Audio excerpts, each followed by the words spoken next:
अस्सलामुअलैकुम वरहमतुल्लाहि वबरकातुह। Education zone 2020 YouTube ચેનલમાં આપનું સ્વાગત છે। ધોરણ 12 ભૌતિક વિજ્ઞાનના વિદ્યાર્થી મિત્રો, આપણે ચેપ્ટર 3 ની અંદર લાસ્ટ ટાઈમ મીટર બ્રિજ સુધીનું કવર કરેલ થિયરી ટોપિકમાં, અને એક્ઝામ્પલ રિલેટેડ આપણે ઉદાહરણના लगभग तमाम एग्जाम्पल पूर्ण करेला। लास्ट एक एग्जाम्पल आपणो पोटेन्शियोमीटर ने लगतो जे उदाहरणनो छे ते बाकी छे, अने ते सिवाय स्वाध्यायना एग्जाम्पल में आपणे लास्ट 3 एग्जाम्पल बाकी राखेला छे जे पोटेन्शियोमीटर अने मीटर ब्रिज ने लगता छे। ते सिवायना दरेक स्वाध्यायना एग्जाम्पल आपणे पूर्ण करेला छे। 2-4 दिवसनी गैप पड़ी गई, एना माटे हूँ क्षमा चाहूँ छूं। फरीथी आपणे कंटिन्यू आपणा सिलेबसनी अंदर आगळ वधीए। लास्ट टॉपिक आपणो प्रवाह विद्युत चेप्टर में पोटेन्शियोमीटरनो 3 प्रकारना डिवाइस आपणे भण्या।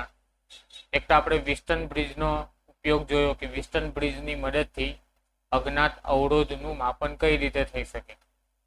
एनी ज एक वाइल्ड लाइफ एप्लिकेशन आपणे जोई के प्रयोगशाळामां विस्टन ब्रिजना कन्सेप्टनो उपयोग करीने एक साधन विकसाववामां आव्युं अने आपणे मीटर ब्रिज नाम आप्युं।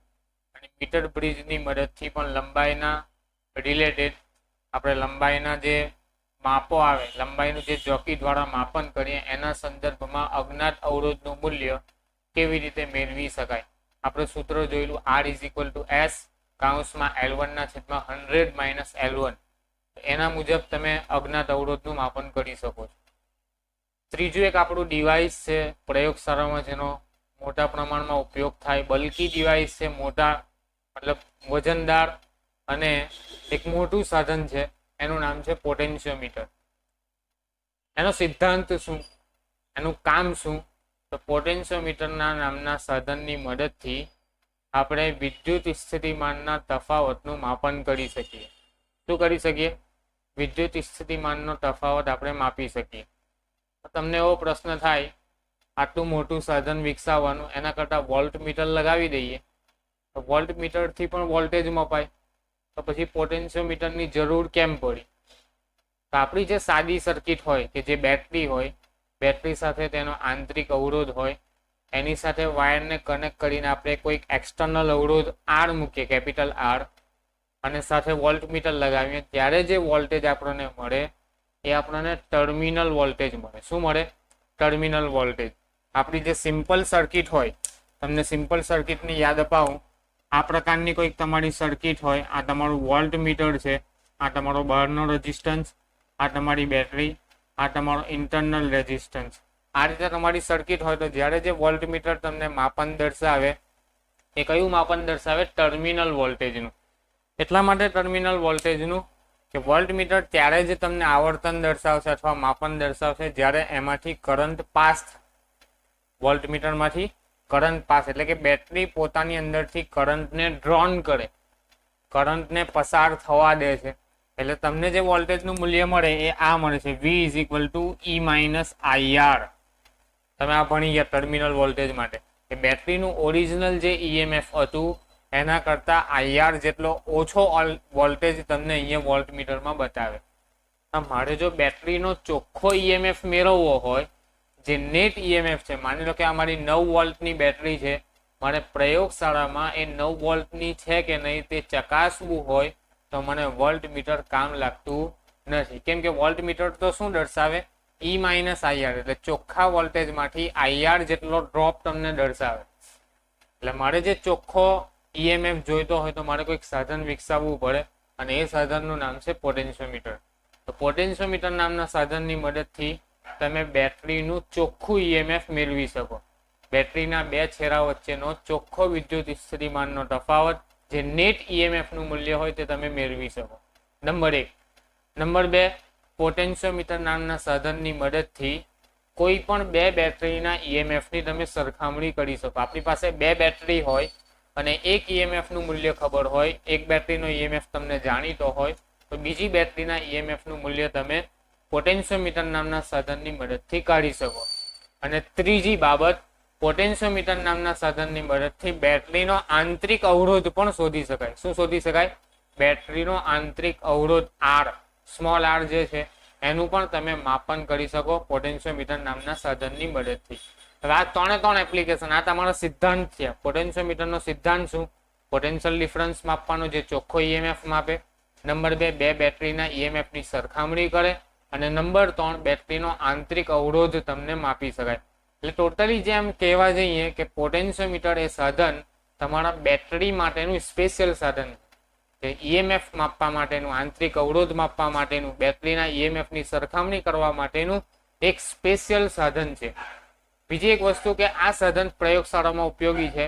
જનરલ કન્સેપ્ટમાં આપણે મોટે ભાગે વોલ્ટમીટરનો જ ઉપયોગ કરીએ છીએ. પ્રયોગશાળામાં કઈ રીતે ઉપયોગમાં લેવાય, સાધનની રચના કેવી હોય, એની આપણે વાત કરીએ. રચનાની વાત કરીએ તો પોટેન્શિયોમીટર નામનું સાધન છે એ લાકડાના પાટિયા પર બનાવેલું હોય. તમારું વુડન બ્લોક હોય, માની લો કે આ મારું જે બોર્ડ છે એ બોર્ડ મારું લાકડાનું પાટિયું છે. એ લાકડાના પાટિયા પર એ સાધનને ડેવલપ કરવામાં આવે. શું કરવામાં આવે કે 4 તાર લેવામાં આવે. શું લેવામાં આવે? 4 તાર. હવે તાર કયા મટીરિયલના હોય? તો તમારા ઊંચી અવરોધકતા ધરાવતા અને લો ટેમ્પરેચર કોએફિશિયન્ટ ઓફ રેઝિસ્ટન્સ, એટલે કે અવરોધકતાનો તાપમાન ગુણાંક જેનો ઓછો હોય એવું કન્સેપ્ટ ધરાવતા, એવો ગુણધર્મ ધરાવતા તમારા મટીરિયલને ઉપયોગ કરીને આ તારની રચના કરવામાં આવે. એવા કયા કયા મટીરિયલ? તો મેંગેનીન, તમે નામ સાંભળ્યું હશે. મેંગેનીન, ટંગસ્ટન અને નિક્રોમ, આ 3 ધાતુ પૈકીની કોઈ મિશ્ર ધાતુનો તાર લેવામાં આવે. આપણી પ્રયોગશાળામાં મોટે ભાગે મેંગેનીનનો તાર હોય. શાનો તાર હોય? મેંગેનીનનો તાર. તો કયો તાર વાપરવામાં આવે રચનામાં? મેંગેનીનનો તાર. બીજું, એની હાઈ રેઝિસ્ટિવિટી, એટલે કે એની અવરોધકતાનું મૂલ્ય ખૂબ ઊંચું હોય. અને લો ટેમ્પરેચર કોએફિશિયન્ટ ઓફ રેઝિસ્ટન્સ, એનો મતલબ એવો કે અવરોધકતાનો તાપમાન ગુણાંકનું મૂલ્ય તમારું ઓછું હોય. એટલે તાપમાન વધવાની સાથે અવરોધકતામાં મોટે ભાગે ફેરફાર જોવા મળતો ન હોય એવા મટીરિયલને તમારે વાપરવામાં હોય. અને બીજું, તમારો યુનિફોર્મ ક્રોસ સેક્શન, એ તારનો જે આડછેદનું ક્ષેત્રફળ હોય એ તમારું યુનિફોર્મ, એટલે કે સમાન હોય. દરેક આખા તારનું તમારું ક્રોસ સેક્શન એરિયા તમારો સમાન હોય. બરાબર છે? એ પ્રકારનો તાર લેવામાં આવે. એ તારને ગોઠવાય કેવી રીતે? તો માની લો કે આ તમારા પોટેન્શિયોમીટર, તમારું જે પાટિયું છે લાકડાનું, ત્યાં કોઈ એ બિંદુ આપણે લઈ લઈએ. એ બિંદુથી લઈને આ તરફ તમારો એક તાર હોય. આ તમે જોઈ શકો, આ એક તાર આવે, પછી આ બીજો તાર, આ ત્રીજો તાર અને આ ચોથો તાર. આ રીતે 4 તાર બાંધેલા હોય. તાર નંબર 1, તાર નંબર 2, તાર નંબર 3 અને તાર નંબર 4. 4 તારને આ રીતે જોડેલા હોય. તમે જોઈ શકો તો આ રીતે તમારા 4 તાર હોય પાટિયા પર. આ જે તાર હોય તમારો પહેલો તારનો એક છેડો અને આ તમારો તારનો બીજો છેડો. આ તારનો જે એક છેડો છે એને બેટરીના ધન ધ્રુવ સાથે જોડવામાં આવે અને તારનો જે બીજો છેડો છે એ બેટરીના ઋણ ધ્રુવ સાથે જોડાયેલો હોય. બરાબર? બીજું, 2 તારને જોડવા માટે, આ તારથી બીજો તાર, એ બંનેને જોડવા માટે તમારે કોપરની પટ્ટી લગાડેલી હોય. પાટિયા પર શું હોય?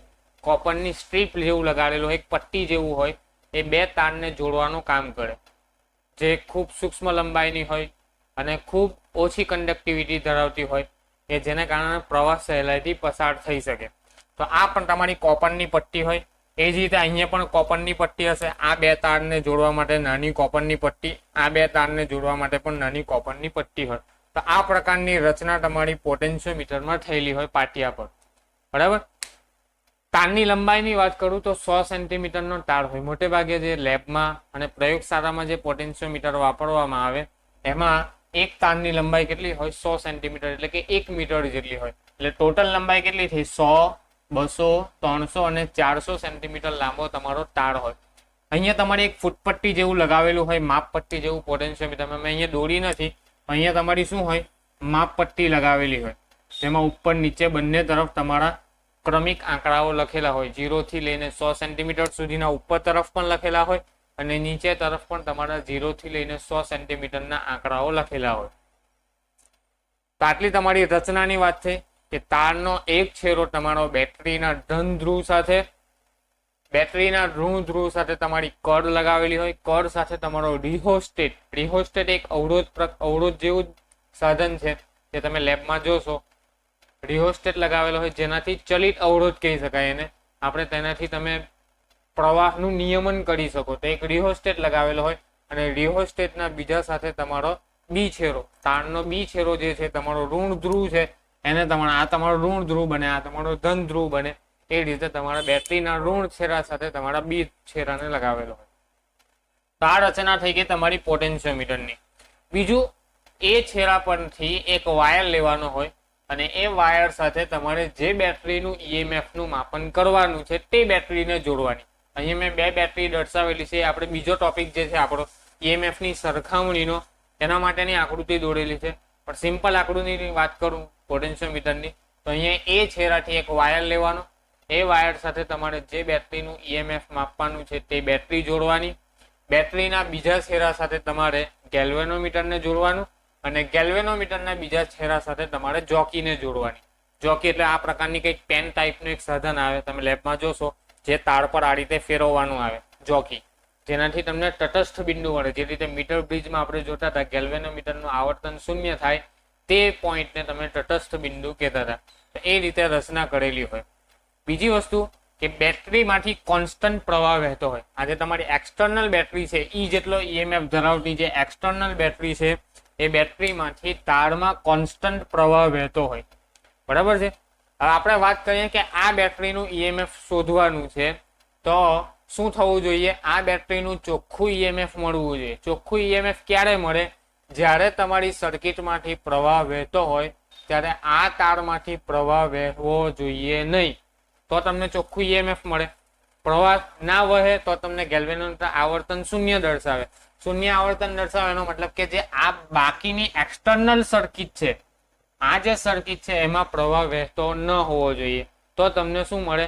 કોન્સ્ટન્ટ પ્રવાહ અહીંયા મળશે, અહીંયા પ્રવાહ ના વહે, ગેલ્વેનોમીટર આવર્તન શૂન્ય દર્શાવે અને તમને ચોખ્ખા ઈએમએફ નું મૂલ્ય મળે. હવે કેવી રીતે મળે, કઈ ગણતરી દ્વારા મળે, એની આપણે વાત કરીએ.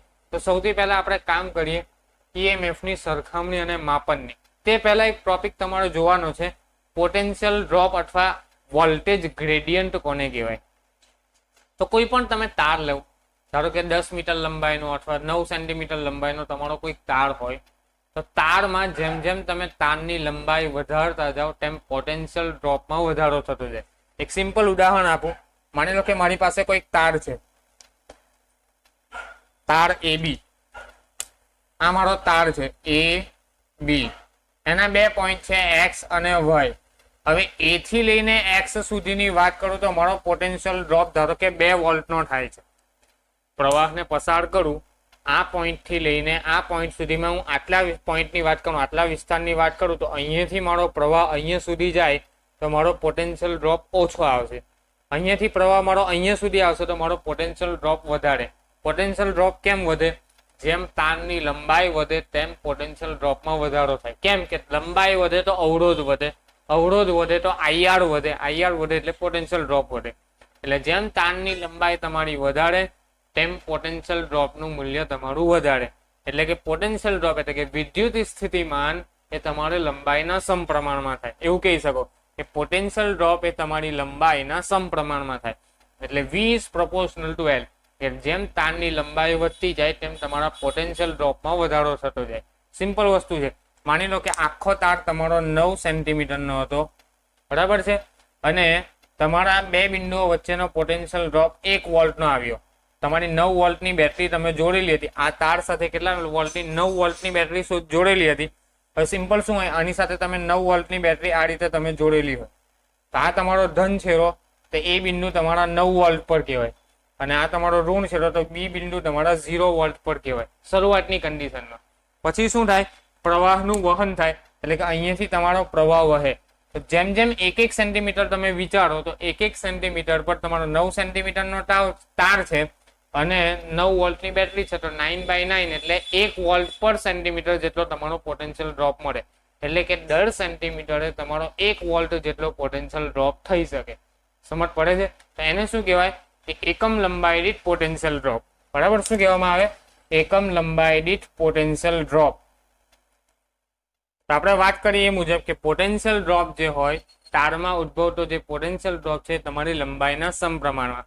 સમપ્રમાણતાને કાઢવા માટે કોઈક અચળાંક મૂકું તો v ઇઝ ઇક્વલ ટુ શું થાય 5l 5l માટે 5 ને કરતા બનાવો તો શું થાય v અપોન l બરાબર છે અને v અપોન l જે ગુણોત્તર છે એને શું કહેવાય એકમ લંબાઈ દીઠ વિદ્યુત સ્થિતિમાન અથવા એકમ લંબાઈ દીઠ પોટેન્શિયલ ડ્રોપ અથવા ભૌતિક વિજ્ઞાનની ભાષામાં એને નામ આપેલું છે વોલ્ટેજ ગ્રેડિયન્ટ શું નામ આપેલું છે વોલ્ટેજ ગ્રેડિયન્ટ તો phi શું છે તમારું વોલ્ટેજ ગ્રેડિયન્ટ કે કોઈ પણ તારમાંથી પસાર થતો વિદ્યુત પ્રવાહ એના કારણે ઉદ્ભવતો જે પોટેન્શિયલ ડ્રોપ હોય એ તારની લંબાઈના સમપ્રમાણમાં લંબાઈ વધે વિદ્યુત સ્થિતિમાનનો તફાવત તમારો વધતો જાય એ મુજબ તમારો v is equal two 5l માટે phi is equal to v by l અને v બાય l ને એકમ લંબાઈ દીઠ પોટેન્શિયલ ડ્રોપ કહેવામાં આવે અથવા એકમ લંબાઈ દીઠ વિદ્યુત સ્થિતિમાન કહેવામાં આવે અથવા એને વોલ્ટેજ ગ્રેડિયન્ટ પણ કહેવામાં આવે આ કન્સેપ્ટનો ઉપયોગ કરીને આપણે હવે સૌથી પહેલી બાબતની ચર્ચા કરીએ કે ઈએમએફ ની સરખામણી કઈ રીતે થાય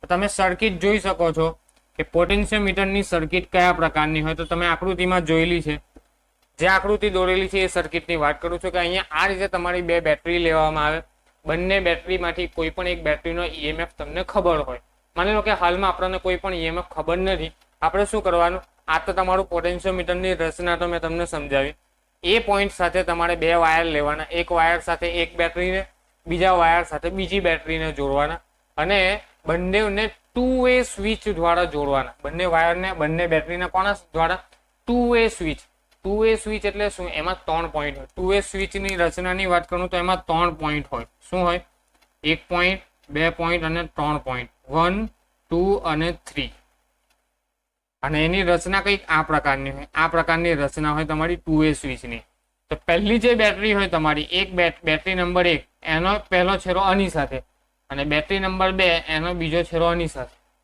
સમજ પડી એક બેટરીને 1 નંબરના પોઈન્ટ સાથે બીજી બેટરીને 2 નંબરના પોઈન્ટ સાથે અને વચ્ચે તમારી શું હોય કળ હોય શું હોય આ 2-way સ્વિચમાં શું હોય અહીંયા તમારી કળ હોય આ જગ્યાએ તો નહીં પણ અહીંયા તમારી કળ ગોઠવેલી હોય શું ગોઠવેલી હોય કળ તો તમારે જે ટાઈમે જે બેટરીને ચાલુ કરવી હોય અથવા રન કરવી હોય તે કળને તમારે ઓન કરી દેવાની જે ટાઈમે જે બેટરીને કામ નથી એને ઓફ કરી દેવાની કળ કાઢી નાખો તો બેટરી ઓફ થઈ જશે કળ બંધ કરશો ઓન કરશો તો તમારી બેટરી ચાલુ થશે તો આ 2-way સ્વિચ લગાવેલી હોય અને જે ત્રીજા નંબરનો પોઈન્ટ છે એ પોઈન્ટ સાથે તમારું ગેલ્વેનોમીટર જોડેલું હોય અને ગેલ્વેનોમીટર સાથે તમારી જોકી જોડેલી હોય હવે એમાં શું કરવામાં આવે નલ ડિફ્લેક્શન મેથડ એટલે કે તટસ્થ બિંદુ શોધવામાં આવે શું શોધવામાં આવે શરૂઆતમાં જ્યારે તમે સ્વિચ ઓન કરશો બેટરી ઈએમએફ ચાલુ કરશો તો શું થશે પ્રવાહનું વહન થશે હવે પ્રવાહનું વહન કેવું થશે યુનિફોર્મ કરંટ યુનિફોર્મ એટલે કે એક સરખો પ્રવાહ તમારો બેટરીમાંથી પસાર થશે કે તમે ધારો કે 9 વોલ્ટની બેટરી લગાવેલી છે અહીંયા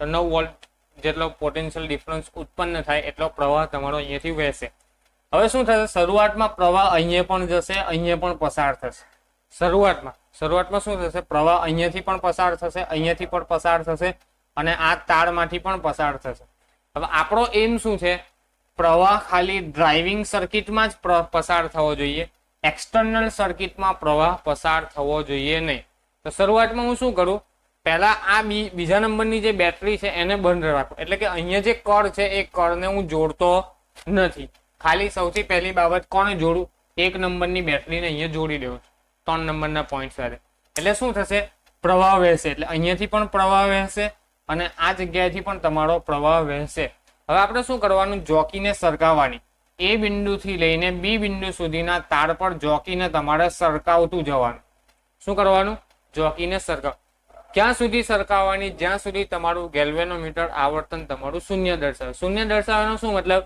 કે આ સર્કિટમાંથી પ્રવાહ આવવાનો બંધ થઈ ગયો શરૂઆતમાં શું થશે પ્રવાહ વહેશે અહીંયાથી આ બેટરીમાંથી પણ શું થશે પ્રવાહ વહેશે જેવું તમે જોકીને અહીંયા આ તાર પર તમે જોકીને આ રીતે સરકાવતા જાઓ આ રીતે સરકાવતા તો કોઈક પોઈન્ટ તમને મળશે કોઈક બિંદુ તમને માની લો કે મને અહીંયા પી જેટલો કોઈક પોઈન્ટ મળ્યો પી પોઈન્ટ મળ્યો જે પોઈન્ટ પર તમારી જોકી આવવાથી તમારું ગેલ્વેનોમીટરનું આવર્તન આ પ્રકારનું થઈ ગયું 0 આવર્તન થઈ ગયું તો 0 આવર્તન થઈ ગયું તે દરમિયાન તમારા આ સર્કિટમાંથી પ્રવાહ વહેતો નથી જે બહારની સર્કિટ છે એમાંથી પ્રવાહ વહેતો નથી ત્યારે આપણે કીધું એ મુજબ E1 is proportional to L1 એવું કહી શકાય આપણે હમણાં જ કીધું voltage is proportional two L voltage અને ઈએમએફ બંને વસ્તુ સમાન જ છે વિદ્યુત સ્થિતિમાન જ છે તો જે તમારા બેટરીનું ઈએમએફ E1 હતું એ કોના સમપ્રમાણમાં આવશે? L1 જેટલી લંબાઈ. L1 એટલે શું?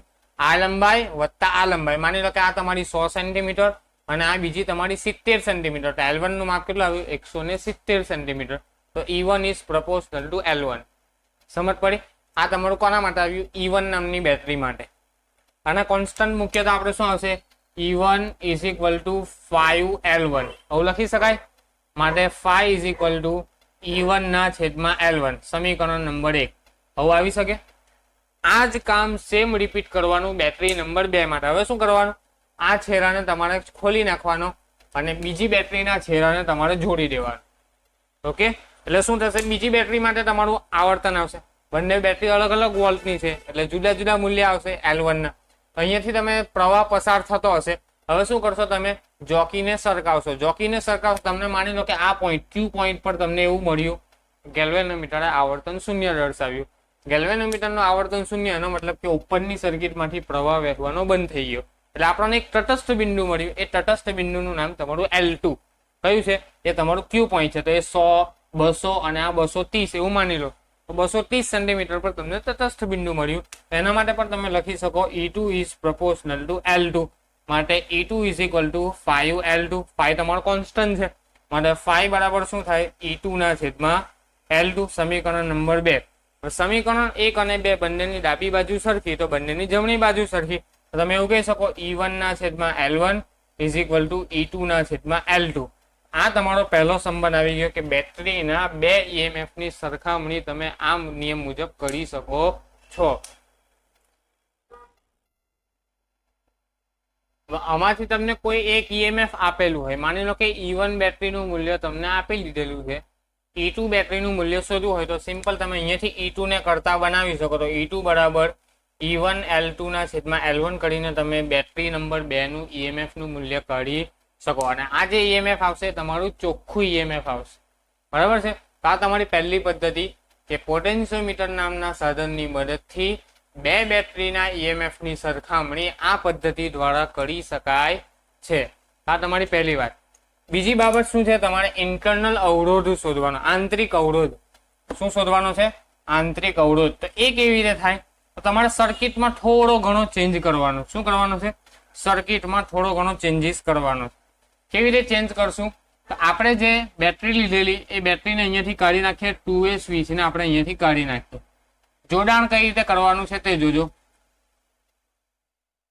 ધ્યાન આપજો. આ તમારો એ છેડો છે. એ છેડા સાથે અહીંયા તમારે બેટરી લઈ લેવા અથવા રેઝિસ્ટન્સ બોક્સ લઈ લેવાનું. શું લઈ લેવાનું? RB, અવરોધ પેટી. અવરોધ પેટી શું હોય? એક પ્રકારની પેટી હોય, તેમાં જુદા જુદા અવરોધો હોય. જે અવરોધને તમારે ઉપયોગમાં લેવા હોય એ અવરોધની કીને તમારે કાઢી નાખો એટલે એ અવરોધ તમારો સર્કિટમાં દાખલ થઈ જાય. એ પ્રકારની એક તમારી રચના હોય અવરોધ પેટીની. એ પણ તમારી પ્રયોગશાળામાં હશે. હું તમને બતાવીશ કે અવરોધ પેટી કયા પ્રકારની હોય. એમાં જુદા જુદા અવરોધ હોય. 1 ઓમ થી લઈને 100 ઓમ સુધીની પેટી હોય. હવે તમારે ધારો કે 50 ઓમના અવરોધની જરૂર છે તો 50 ઓમના અવરોધની કીને કાઢી લેવાની એટલે એ તમારો અવરોધ કનેક્ટ થઈ જાય સર્કિટમાં. એક મલ્ટિપલ યુઝ તમારી પેટી કહેવાય અવરોધ પેટી. તમારે જેટલો અવરોધ યુઝ કરવો હોય એ અવરોધની કીને તમે કાઢી લો એટલે સર્કિટમાં તમારો એ અવરોધ દાખલ થઈ જાય. તમે શું કર? સિમ્પલ વસ્તુ. આ પ્રવાહ સાથે તમારે કોઈક એક્સટર્નલ અવરોધ R ને જોડવાનો એવું કહેશો. આ અવરોધ તમારો કેટલો લેવાનો એ તમારે અવરોધ પેટીમાંથી કાઢી લેવાનો છે. બરાબર છે? તો એ તમારી અવરોધ પેટી અહીંયા લગાડવામાં આવે. અને બીજું તમારી આ તમારી જે ઓરિજિનલ બેટરી હતી તે તમારી E જેટલા ઈએમએફ ધરાવતી અથવા E1 જેટલા તમે જે કહેતા હોય તે. અહીંયા આપણે તમારી E1 જેટલા ઈએમએફ ધરાવતી બેટરી છે અને એનો કોઈક આંતરિક અવરોધ છે આપણે દોડી દઈએ. એનો આંતરિક અવરોધ સ્મોલ r જેટલો છે. બરાબર છે? તો સર્કિટ કઈ રીતે આવશે?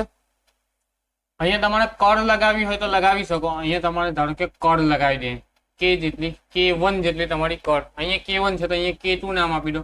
K2 નામની તમે કળ લગાવેલી છે અને આ બંનેને જોડી દેવાના આની સાથે. ઓકે? ત્યાં તમે શું જોયું? બે બેટરીઓ હતી. એ બે બેટરીને તમે 2A સ્વિચ દ્વારા જોડેલી. અહીંયા સમાંતરમાં જોડાણ કરવાનું. એક છેડો તમારો બેટરી સાથે અને એ સાથે તમારો ગેલ્વેનોમીટર સાથે જોડાશે અને બીજો છેડો તમારો કળ થ્રુ થઈને રેઝિસ્ટન્સ બોક્સ સાથે જોડાઈને તમારો ગેલ્વેનોમીટર સાથે જોડાશે. આ પ્રકારની રચના કરીને તમે શું શોધી શકો? આંતરિક અવરોધનું માપન કરી શકો. હવે પદ્ધતિ શું છે, કઈ રીતે તમારે આંતરિક અવરોધનું માપન કરવાનું એની વાત કરીએ તો સૌથી પહેલા શું થશે, તમારો પ્રવાહનું વહન થશે. પ્રવાહના વહન દરમિયાન અહીંયાથી તમે કોઈ પ્રવાહને પસાર કરશો.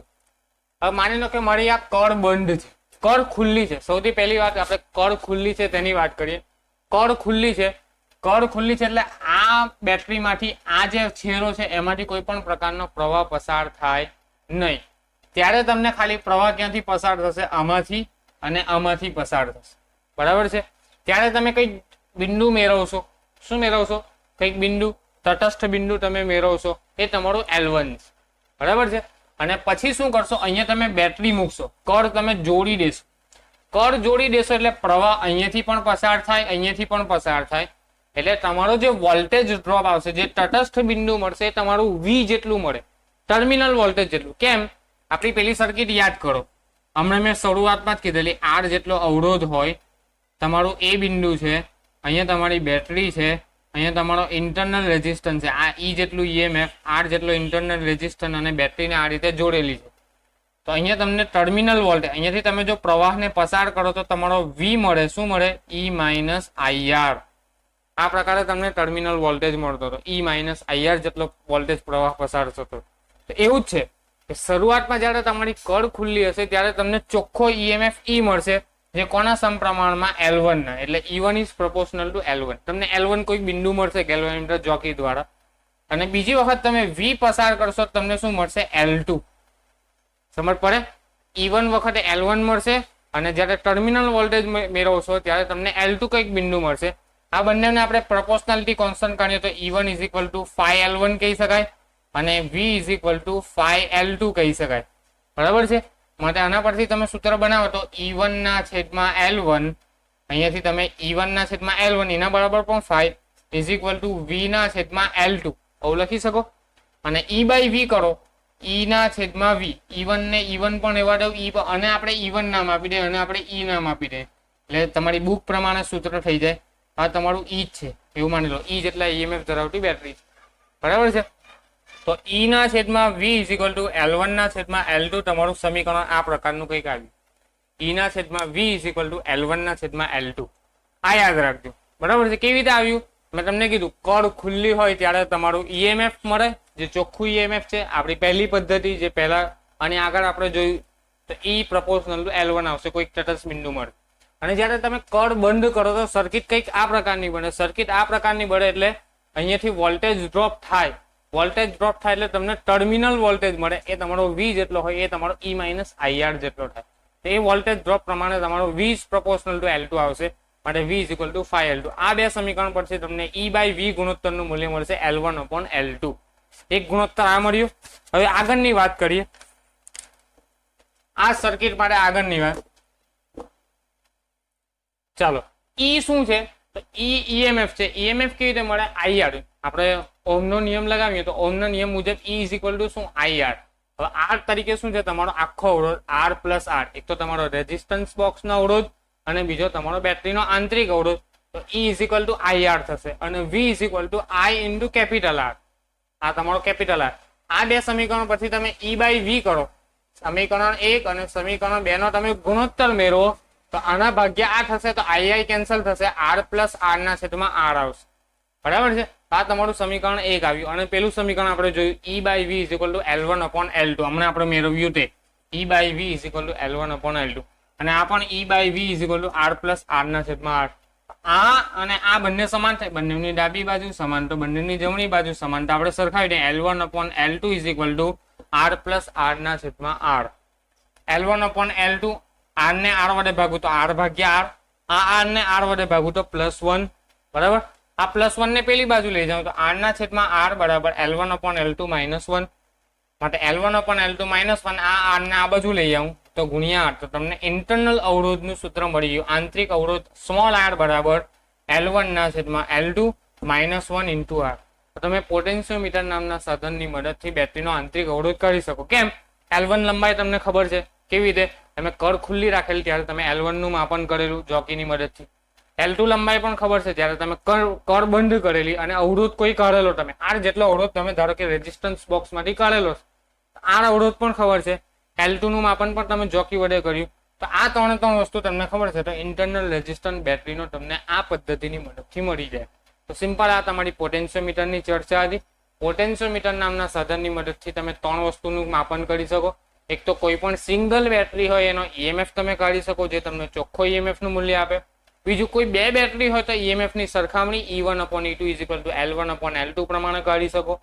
અને ત્રીજી બાબત બેટરીના આંતરિક અવરોધનું મૂલ્ય રેઝિસ્ટન્સ બોક્સ દ્વારા તમે મેળવી શકો. અને એ સૂત્ર કયું આવે R L1/L2 -1 × R. આટલા ટોપિક તમારા પોટેન્શિયોમીટરની મદદથી તમે કવર કરી શકો છો. તો સમીકરણનો ઉપયોગ કરીને કોષનો આંતરિક અવરોધ શોધી શકાય. પોટેન્શિયોમીટરનો ફાયદો એ છે કે વોલ્ટેજના જે સ્ત્રોતની માપણી કરવાની છે તેમાંથી તે પ્રવાહ ખેંચતો નથી. આ એક સાધનની ખાસિયત છે. આપણે પોટેન્શિયોમીટરમાં વાત કરી કે પ્રવાહને પસાર થવા દેતો નથી. ક્યાં? એક્સટર્નલ સર્કિટમાં. મેઇન સર્કિટ તમારી જે છે એમાં તો પ્રવાહ પસાર થશે જ, એ તો તમારો કોન્સ્ટન્ટ વિદ્યુત પ્રવાહ પસાર થશે. પણ જ્યારે ગેલ્વેનોમીટર શૂન્ય આવર્તન દર્શાવે તે દરમિયાન એક્સટર્નલ સર્કિટમાંથી કોઈ પણ પ્રકારનો પ્રવાહ પસાર થતો નથી, એટલે બેટરીમાંથી કોઈ પણ પ્રકારનો વોલ્ટેજ ડ્રોપ થતો નથી. એટલે જે ઈએમએફ નું મૂલ્ય તમારો ચોખ્ખો ઈએમએફ નું મૂલ્ય મળે છે. તેથી તે પ્રવાહ ખેંચાતો નથી, તે ઉદ્ગમના આંતરિક અવરોધ પર અસર પામતો નથી. મેં તમને કીધું ને IR જેટલો ડ્રોપ તમને થતો નથી. તો આ પ્રકારે તમે પોટેન્શિયોમીટરની રચના કરી શકો છો. તો બંને આકૃતિઓ યાદ રાખવાની. પહેલી આકૃતિ તમારે પહેલા કેસ માટે અને બીજી આકૃતિ રેઝિસ્ટન્સ બોક્સ વાળી તમારી બીજી પદ્ધતિ માટે. ઓકે, હવે નેક્સ્ટ વિડીયો લેક્ચરમાં આપણા બાકી રહેલા દાખલાઓની ચર્ચા કરીશું. ઉદાહરણનો એક એક્ઝામ્પલ બાકી છે લગભગ 3.10 અને સ્વાધ્યાયના 4 એક્ઝામ્પલ કે 3 એક્ઝામ્પલ જેવું બાકી છે. એ આ નેક્સ્ટ વિડીયો લેક્ચરમાં કવર કરી લઈશું. અને બીજું કંઈક એક્સ્ટ્રા વસ્તુ હોય તો આ એક બે દિવસથી આપણે ગુરુવાર અને શુક્રવાર એમાં કવર કરી લઈશું. અને શનિવારથી તમારું નવું ચેપ્ટર મેગ્નેટિઝમનું ચાલુ થઈ જશે. Okay, thank you.